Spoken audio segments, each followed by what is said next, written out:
If you're looking to start a YouTube channel the right way this year, or maybe you feel that your current channel is stuck, I want to encourage you to tell you that you clicked on the right video, because in this video, we're gonna share this deep training that was actually given at our live event called Grow with Video Live. And Vanessa Lau, who is the one that's gonna give this training, she taught on how to actually start and scale your YouTube channel the right way, and how to become in the 10 percentile of your industry or niche that you're trying to dominate with your YouTube channel. And if you don't know who Vanessa Lau is, she is amazing. She's actually amassed over 1 million followers across her social media platforms, all teaching people how to create a business using social media and YouTube. And she's such a bright mind. And literally, as I was sitting in the room while she was giving this talk, my mind was blown. And so I'm actually gonna ask you to save this video, because you're gonna need to watch it all the way through.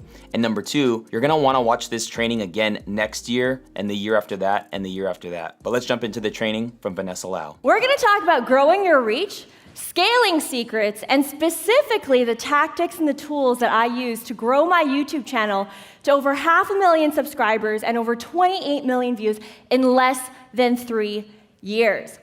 Now, I always keep saying this to Sean and Heather, I cannot believe I'm here on this stage, because let's be real, 3 years ago, I was on the other side of this stage because I was trying to figure out how to grow my YouTube channel and how to get started.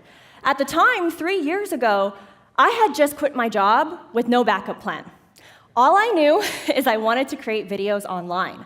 And so what I decided to do is, you know what, let's just work minimum wage, let's just be a coffee barista, and let's make videos on the side, and that's what I did. I started small, I started scrappy, I even wrote my video ideas on receipt paper while I was serving lattes at my job. That's where my humble beginnings began. Now, fast forward to today, I now have 500,000 YouTube subscribers, over 200,000 followers on Instagram.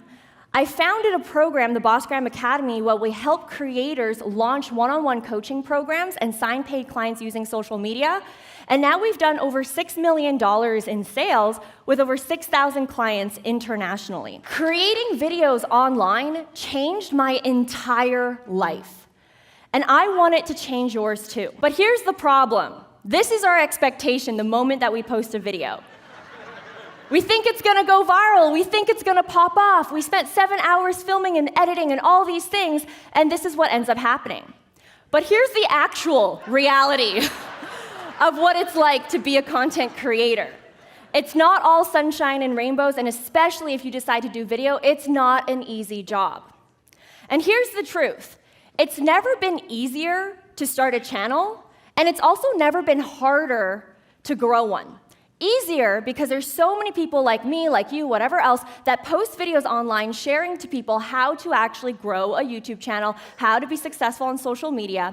But it's also never been harder to actually grow one because we all have instant gratification that it's gonna work right away. And that's simply not true. That's why, before we get started in the tactics and the tools and everything, I wanna walk you guys through the valleys of death that you guys are gonna experience during your creator journey. So let's go through it each one by one. Number one, there's gonna be people who just never start their channel. They're always gonna be stuck in this valley of death because they wait for the perfect opportunity, they wait for the perfect moment, they wait for the perfect niche, they wait for so long to the point where they never start their channel, even though years have passed on. Now, there's gonna be some people who get through this valley of death and they post a few videos, maybe 2, 3, maybe even 6 or 12. But then the issue becomes they're not seeing the momentum that they hoped that they would right away. And so guess what happens? They give up. And unfortunately, a lot of people will find themselves in this valley of death, and very few people crawl out of it. Now, for the people who are able to crawl out of this valley of death, then what happens is they start gaining momentum because they finally created enough videos to optimize that data, to understand what works well for them, to figure out what their niche is, and so then they start actually building that traction. But here's the caveat to that. At any point for any creator, if you do not have the systems and the processes in place to sustain that momentum, what happens is you burn out. I've been here many, many times because I didn't have the right systems and processes in place. Now, when you become that creator who can create those systems and create those rinse and repeatable processes, then the next step is you struggle to stay relevant. Because at some point, yes, you have those rinse and repeat processes. That's going to last you a few years of maintaining your channel, but algorithms change, platforms change, new creators come into the space. And so what you need to do is you need to reinvent yourself every so often, every few years.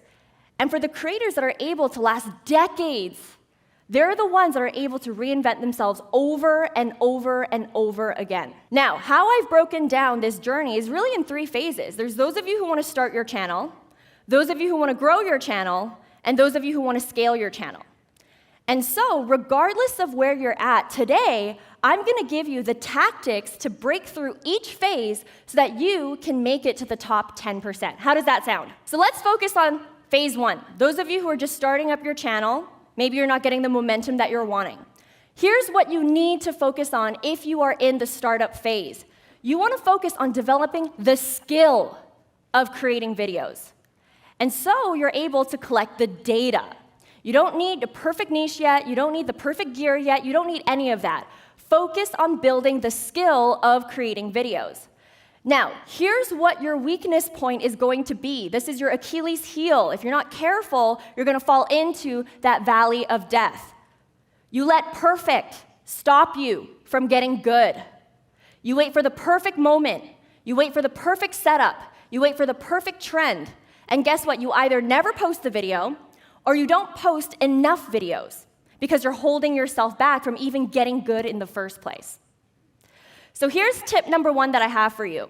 If you are someone who is struggling to find the perfect niche, to find the perfect topics, then I want you to take a step back.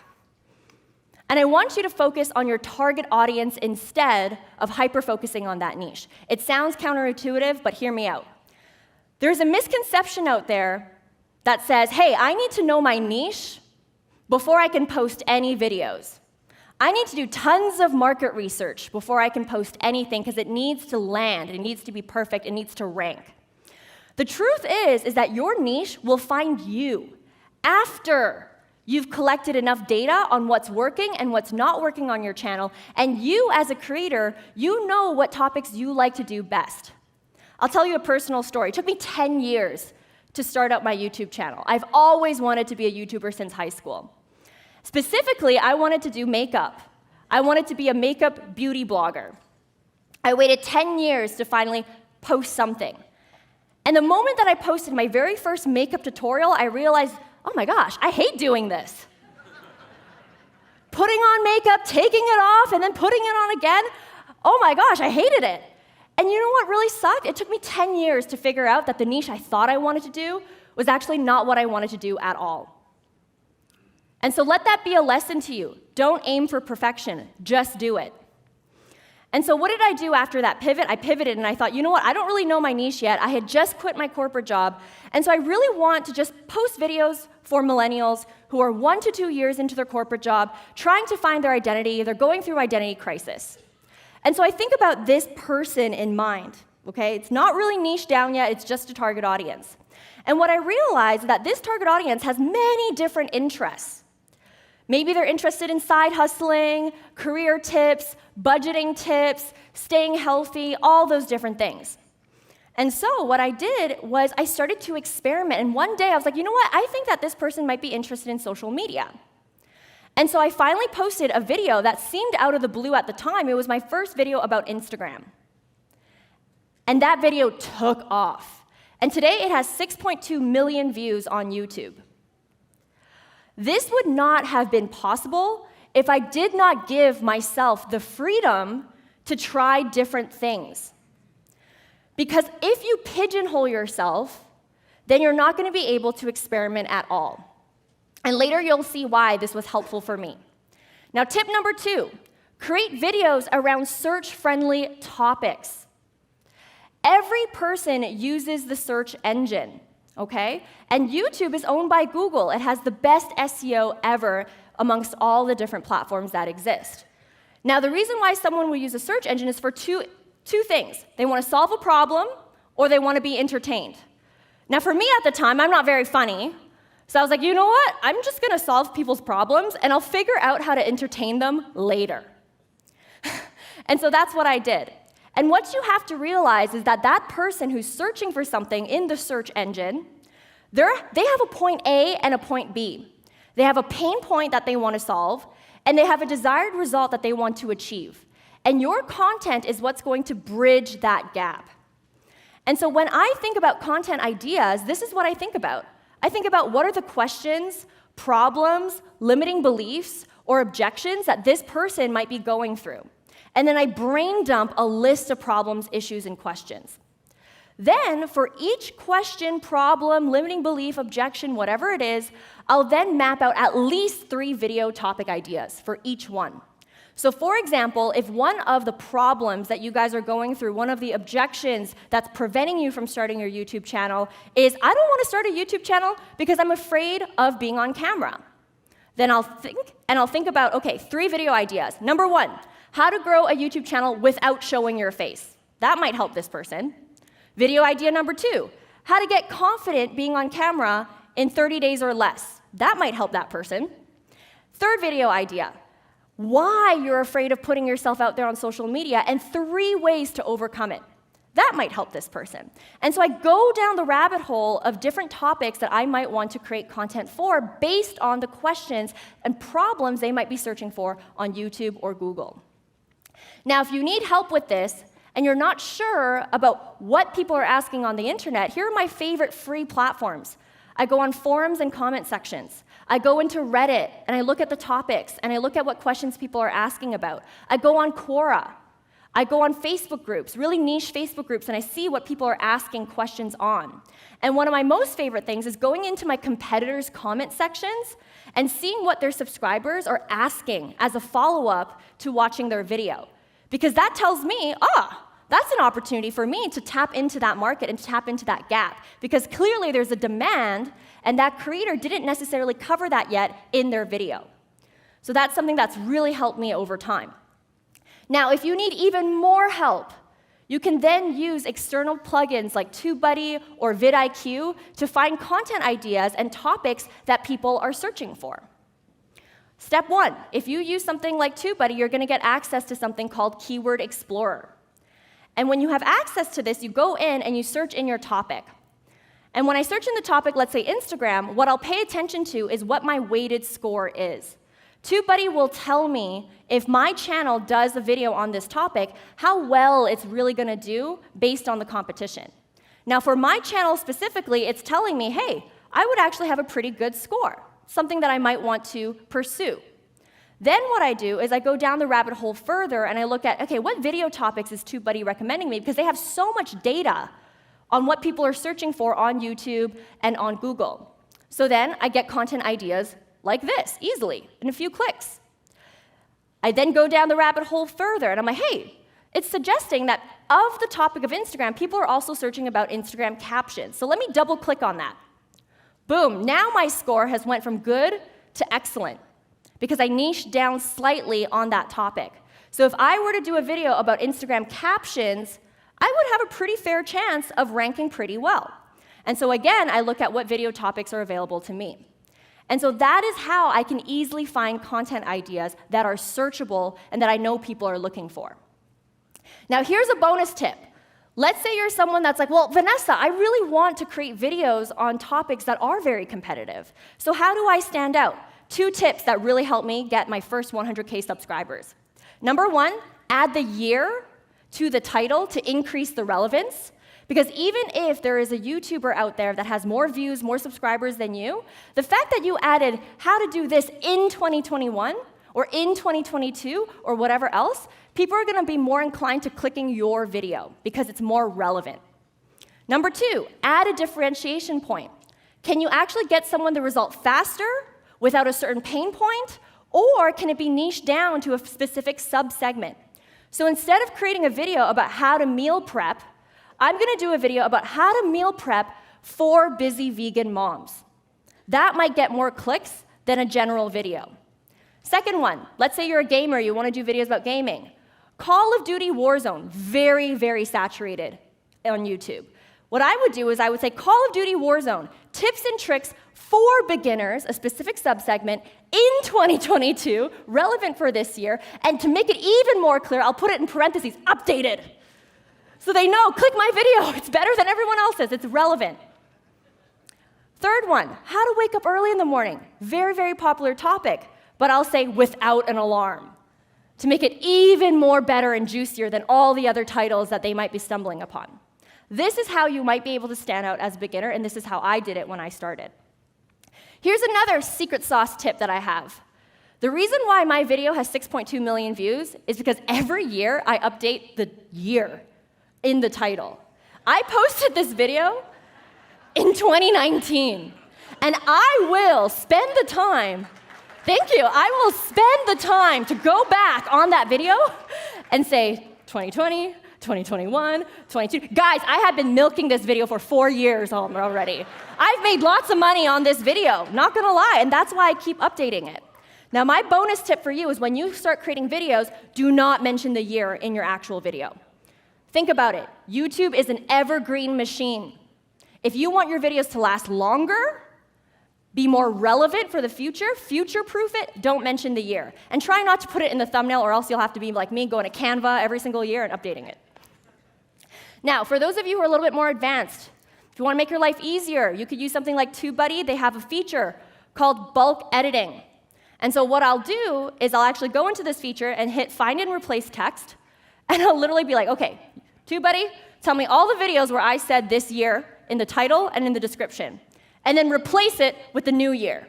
Hit a button, done. All my videos are updated. But back then, I did it manually. So, this is the plug right there. Third tip for you beginners right here. Keep it simple. Complexity is the enemy of execution. I'll repeat that. Complexity is the enemy of execution. There's a big misconception. I won't get views if I don't have the best equipment. Here's the truth. You want to see what's working and not working, and then invest in the equipment that you want. A mistake that I made when I started is I thought I needed the best lighting, so I spent $300 on lighting equipment. Filmed a few videos and realized I hate this equipment. I way prefer daylight lighting. And so I wasted $300. Now here's the simple gear list. Ask yourself 3 questions. Can people see you? Can people hear you? And are you making your life easier when it comes to filming? Okay? I literally use this setup right here for my 500,000 subscriber YouTube channel. This is all I use now. And it works perfectly fine for me. Now, we've talked about a few valleys of deaths, okay? We talked about never starting and always giving up. Now let's talk about the next phase, which is when you enter a period of growth. Your focus is to stand out and keep up with the competition. But here's your Achilles heel. Here's the problem. You have no systems to keep up with the growth and the momentum. And that becomes an issue of you being consistent on your channel. And so tip 1, you want to double down on what's working on your channel right now, especially if you're in this phase. Remember, earlier on, I talked about how I was creating videos for a wide target audience, doing a bunch of videos here and there. And then suddenly, I had a video that picked up better than others. It doesn't have to be viral. It just has to be a video that's getting more views than average. Now, I didn't really catch on to the trend, and so what I did was I continued to post my random videos like I always did, and as you'll notice, the views were just average. This is a recent screenshot, so back then it was even less views. Then I asked myself, okay, what if I just double down on this one topic and see what happens? Okay, let's just see what happens. Boom, the moment I doubled down, my views accelerated, and this got me to my first 100K subscribers in less than a year, because I doubled down on what was working. Now, I want you to imagine this scenario. Imagine getting the best sushi sample as you're walking down the street, and you're like, damn, this is good.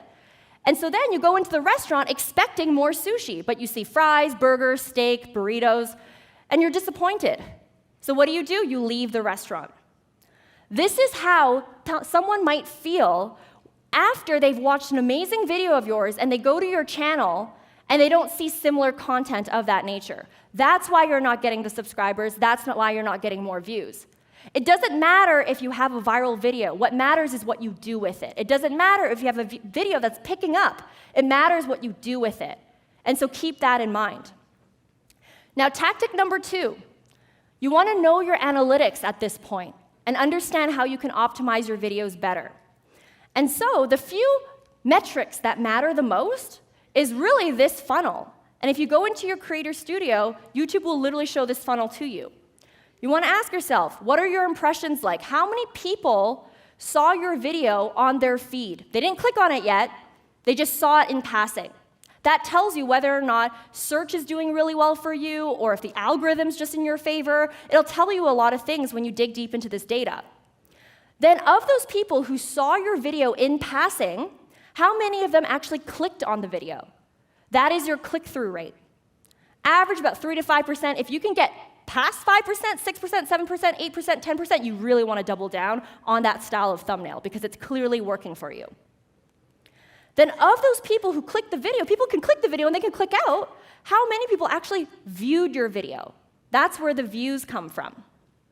Then of those people who viewed the video, how long did they watch the video for? That's your view duration. So let's say your video is 10 minutes long and your average view duration is 5 minutes. That means on average, people are only watching half of your video. That's what view duration is. And then, how many people are binge watching your content? How many total minutes have you accumulated in your channel? That tells you whether or not are people staying on. And by knowing these analytics, you're able to reverse engineer your goals. So for instance, if you are someone who wants to have more views, your gear, the equipment you use, doesn't matter. What matters is your topic, your title, and your thumbnail. When we talked about topics, I talked about doing search-friendly topics, check. Title, I shared some hacks on how to make your title stand out, check. For thumbnail, you're going to want to see the click-through rate and see how you're doing and really test your thumbnails to see what's actually driving the clicks. Now, if you want to take it a step further, you could pay for something like TubeBuddy, get their license. Well, they'll actually tell you which thumbnails you should improve on. TubeBuddy will tell you, okay, well, this video is getting a lot of views, but the click-through rate is lower than average, so you have an opportunity to improve something here. And then what you can do further is you can A/B test thumbnails if you want to get into a more advanced territory. Now, I didn't do this when I started, so don't worry about it if this is not something that you're ready for yet. But this is available to creators if you want to dig deep on the data and optimize. Now, if you are someone who wants to have more watch time, more view duration, this is what you have to focus on, a strong hook. How are you hooking people to actually watch the rest of your video? If your intro is over 1 minute long, to me, I feel like that's too long already. People have the attention span of a goldfish on YouTube, okay? They're gonna click out. Secondly, are you being concise? If you are rambling in your video, you're taking very long to get to the point, how annoyed do you get when you're like, oh my God, I clicked this video and they're taking forever to actually give me the good stuff? You're gonna click out. Engaging. How engaging is your video? This is when you want to focus and experiment with video editing styles, the environment, B-roll, all those different elements to make your videos engaging that will cause someone to keep watching. And if you are someone who wants more watch time, optimize your playlists. Make it very clear to people, if you like this video, you'll love these videos. And a bonus tip that I have for you that's worked really well on my channel is making your videos episodic. So very similar to watching Netflix, you want people to binge watch your content. So what I'll do sometimes in my videos is I'll say, hey, last week we talked about hashtags. This week we're going to talk about captions. And so they're going to know that, hey, a previous video existed. And then at the end of that video, I might tease my next video and say, hey, if you like this video, next week we're going to talk about Instagram stories. So hit the subscribe button, hit the notification button, and I'll see you next week. And so that causes people to want to watch more. And this has dramatically increased my watch time by doing this. Well, I hope you are enjoying today's session. And I wanted to let you know that if you are loving content like this, then you definitely need to go to 21videotips.com, where you can actually get 21 more video marketing tips just like this from industry experts like Patrick Bet-David, Vanessa Lau, Pat Flynn, and Alex Hermosi, and so many amazing video marketers of our day. They're sharing their best kept business building secrets inside of this masterclass and free downloadable guide. So just head over to 21videotips.com to get instant access for free and learn how you can level up your business and brand. That's 21videotips.com. Now let's get back into today's content. Third tactic, if you're at this stage, is create a production cadence. Remember, we talked about the Achilles heel being the fact that you don't have the process and systems in place, and so then you burn out and you're not able to be consistent on your channel. So what do? Easy, time block. You can either bake or you can batch. So when I talk about batching, take 2 to 3 weeks of the quarter and film as many videos as you can so you can get it taken care of. This is really helpful, especially if you're a business owner. Or you can bake it into your schedule. This is what I like to do. It just works better for me, is I block off specific days of the week to dedicate to content. So I'll block off Thursdays and Fridays to film videos. You could also do a combination of both. If you want to bake it into your schedule, make it something that you exercise on. Filming is kind of like fitness, to be honest. You're able to block specific days and batch a few videos so that you're not going to ever run out of content. And for those weeks where you want to take a vacation, you want to take a day off, you absolutely can. What I want you guys to know, though, is you can't copy and paste someone's workflow. That's the biggest mistake you can make as a creator. Because I see so many copy and paste other people's workflows, it doesn't work for them, and then all of a sudden they think that they're a bad creator because it didn't work. When in reality, this is a very, very specific career path, and every creator has different strengths and weaknesses. And so you need to be able to create a workflow that works for you and give yourself permission to do that. It took me 1.5 years to find my workflow, okay? And so it's normal if you haven't found it just yet.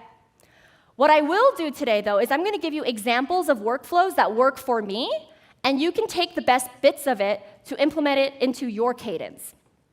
So here's my Airtable. This is how I map out my content, giving you guys the full behind the scenes. You don't have to use Airtable. You can use Asana, Trello, anything that is Kanban style. What I'll do is anytime I have a content idea, maybe I watched a movie, read a book, attended a conference, or I'm just sitting down brainstorming, I'll put all of my ideas in this queue. It's just ideas, nothing else.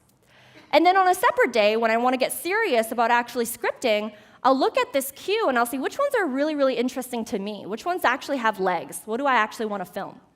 Then I start scripting the video, and when you actually open one of these, it's going to open this thing where I can just bullet point script my video, or if it's a video that I want to prep more for, I'll write something longer. It really depends on the video. There's no right or wrong when it comes to scripting. And by the way, I get asked this a lot. I don't use the teleprompter. Next, I then film the video. Okay, and filming to me takes like 1 hour, 2 hours, really depends on the video. And then finally, I will bring it to editing. Now, I have a video editor, but even if you're editing your own videos, this is something that would be very helpful for you to keep track of. And if you do work with a video editor, here's something that's worked really well for me, www.frame.io. It saved me so much time in video briefing, because what happens is my video editor, they'll send me the video, and then on the side, I will leave my comments, and it'll automatically timestamp them, so that when we communicate, it's clear, and it is concise, and there's a steady stream of workflow here. And so this is definitely the GOAT if you work with a video editor. Highly recommend it. Now, after that, I then put it into SEO, what I like to call optimizing the actual video. I look at the title, is it fine? I look at the description, I put in the chapters, I put in the cards, the end screens, all the things that make up actually uploading the video. I also use TubeBuddy just to figure out the keywords, something as simple as this. I get help. I don't do this on my own. I just use the plugin. I do what the plugin tells me. At 500,000 subscribers, I still do this. And then finally, I upload the video. And then I have a workflow after that, too. So this is my promotion workflow. The moment a video goes up, what we'll do is within the first 24 hours, we're going to promote it in the community post so my subscribers know that I have a new video coming out. What we like to do is we like to put a GIF so that people can see kind of the climax of that video and really bait them into watching. I also promote the video on Instagram stories so that my followers know that, hey, I dropped a new video, and then I always comment engage within the first 24 hours so that YouTube can see that there's a lot of activity happening, which may increase the chances of it being thrown out in the algorithm a lot more. Now, here's a little bonus tip for you. If you know that a lot of your audience members watch videos on mobile, we like to use something called Link Twin. It's free. It allows us to create a deep link so that when someone's clicking the link on mobile, it's going to open up directly in the YouTube app. Because here's what happens. You promote something on Instagram. Everyone can put this out now. You don't need 10K followers to have the links. But the problem is, if you just take the link from the actual YouTube video, if someone wants to engage with your content, they want to subscribe, they want to show you love, boom, they have to subscribe, they have to sign in. And so that's going to block them from doing anything to really show love to your video. So what I do is I use the Link Twin link, and that way they can go straight into the YouTube app, they can subscribe, they can comment, they can like, they can do all those things. Reducing friction matters when you promote your videos. And that's something that I like to do in my workflow. And then everything that I talk to you guys, I put it into Asana. I then schedule everything. I have it all listed out. So when I'm a solopreneur, it's easy for me to keep track of. But when I hire a team member, I can easily reassign those tasks to them. This is literally what's in our Asana board right now. And the reason why I'm sharing this with you guys is because when you decide to start a YouTube channel, you are essentially deciding to start a production company. Treat it with the same respect as you would a business, because it is one. And especially if you are a business owner, this is going to be your biggest Achilles heel if you don't figure it out. Now, we talked about the valleys of death. We talked about how to overcome that burnout period. But how do you actually reinvent yourself if you're struggling to stay relevant? Let's talk about phase 3, scaling. Your focus at this point is to sustain the growth and continue to expand your YouTube channel. Your Achilles heel, what's going to be your biggest point of weakness, is doing the same thing over and over and over again. Your subscribers are going to get bored, you're going to get stale. It is going to happen. It might not be right now, but it might be in a few years where the platforms are changing, algorithms are changing, consumer preferences are changing. You need to reinvent yourself. So how do you do it? Well, here's how I do it. Number 1, get off of YouTube. Go beyond YouTube. And Sean talked about this earlier on about short-form video. Long-form content for my business is the kingpin to our content strategy. Every single week, I spend the dedication and the time to film 1 YouTube video and also 1 long-form newsletter that connects my audience with me. Now, I'm tired. I don't want to be on all these platforms. So since I already did the work on these long-form pieces of content, what we'll do is we'll break those pieces into short form. Instagram, TikTok, Twitter, you name it. And it looks something like this, very easy. I posted a video a few years ago where I shared 5 tips on what posts convert on Instagram. I then took those 5 tips and then turned it into a carousel. And then what I did afterwards is I took those tips and I turned them into short-form videos that I can then put on other platforms like TikTok, Instagram Reels, YouTube Shorts, whatever else. And so I'm not doubling my work in coming up with more content ideas. I'm stretching my reach so I can reach new audiences on different platforms who may not have seen my videos before. Because some people, they don't want to watch a 15-minute video to get to know you. Maybe they just want to watch a 15-second one. Maybe they want to swipe through the carousel and read. Think about accessibility and think about how different people have different ways of consuming content, and that will make you an A+ creator when you think about it in that lens. Tactic number 2, don't just build an audience, build a community. This is going to be extremely, extremely important.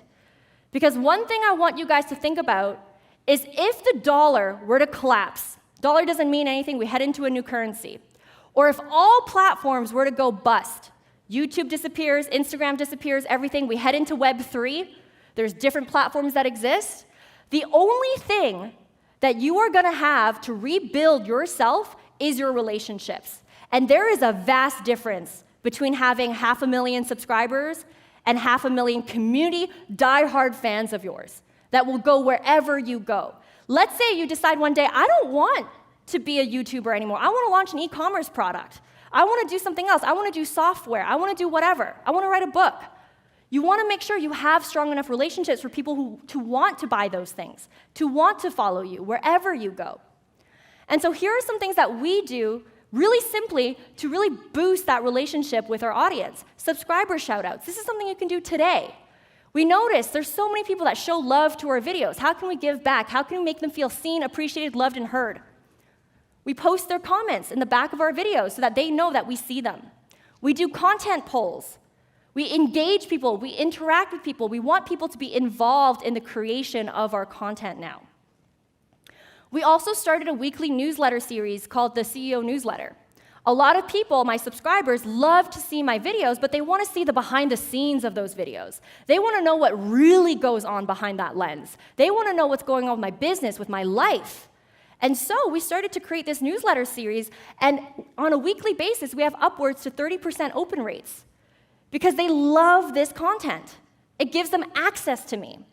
One thing we also want to experiment more this year and next year is doing more live streams and private connection calls. We focus so much on serving our clients, but what I want to do is I want to start actually hosting Zoom meetups with my subscribers, with people who follow me, and just to hang out with them. Why do they have to pay me to do that? How can I actually build that relationship today? These are things we're looking forward to doing. Now, the third tactic is breaking the pattern if you're going through a plateau right now. This has helped me a lot actually revive my channel a bit because I went through a plateau. For 3 years, I was just sitting down doing the same video, same environment, same everything, and my retention dropped off, my engagement dropped off, so I thought to myself, what do I need to do? What I realized that at some point in your journey, you're gonna have a lot of raving fans that love you, but your videos alone aren't gonna be enough. They're gonna want to have more access. They wanna see more things. They wanna see more of your life. That's where searchable content, searchable topics aren't gonna be enough. You might wanna switch those things up. And so what we do is we decided, hey, let's actually add a few more topics to the channel to keep things interesting. Instead of just niching down on Instagram, let's niche up and share more things. And what I realized is over time, my audience has really grown and matured as well. When I first started, I was attracting a lot of people who were just starting out in business. But a few years later, those same people are now wanting more advanced strategies, or wanting to start businesses, or wanting to do all those things. So how can I, as a creator, grow with those people? Keep that in mind. You don't even need to change up your topics if you don't want to. You can just change the delivery. So what I did was I changed the environment in which I filmed my videos. No longer did I just do sit-down videos in my office, same setting every single time. I started vlogging and showing people aspects of my home. I started to film videos outside of my home. I started to introduce my pets. I started to introduce my boyfriend, all these different things in my videos to build that connection. This is also a great time to experiment with your video editing. For us, we switched video editors, and it made all the difference to really reviving our channel and reaching a new audience of people who are more engaged with a specific type of editing style. And then lastly, we just got more personal. Just started vlogging, started to actually show people what it's really like to start a channel, what it's really like to actually be me, because at that point you have raving fans. They don't care about the searchable topics, they care about you, right? And so these are the valleys of death that we just walked through. And for each tactic that I shared, it's very unique to what phase that you're in. So if you're not in phase 3, you don't have to worry about that stuff. Focus on phase 1 and 2, okay? But so far, we've talked about all the valleys of death and all the tactics that you can do today to prevent falling into those valleys of death. Now, I have a question for you. How many people know this guy? MKPhD, Marcus Brownlee, yeah? Lots of people know him. He's one of the most famous tech YouTubers on the platform. Here's his 100th video that he posted 13 years ago. I took this screenshot like a few days ago, so it has 1.4 million views, but I guarantee you 13 years ago, he probably had no views on this. Why do I show you this? I show you this because if you are someone in this room who's posting one video a week, and you give up after 3 months, I want to remind you that you've really only given up after 12 videos. I know that when you're doing the video, it seems like a lifetime, but the algorithm doesn't care about that. Your audience doesn't care about that. They only see 12 videos. So does it make sense to give up? No. And so Marcus Brownlee posted well over 100 videos before he saw success. Today, he has over 15 million subscribers. You can rest. I highly encourage resting and protecting your mental health as a creator. But what I don't encourage is giving up. Because as you can see through these valleys of death, starting, growing, and scaling a YouTube channel takes time. And remember, the information that you learn at a conference like this one is useless unless you take action on it. So whatever you learn today, tomorrow, the next day, take action, take notes, take the best nuggets of wisdom, and start applying it to your businesses and to your videos. Make this your year.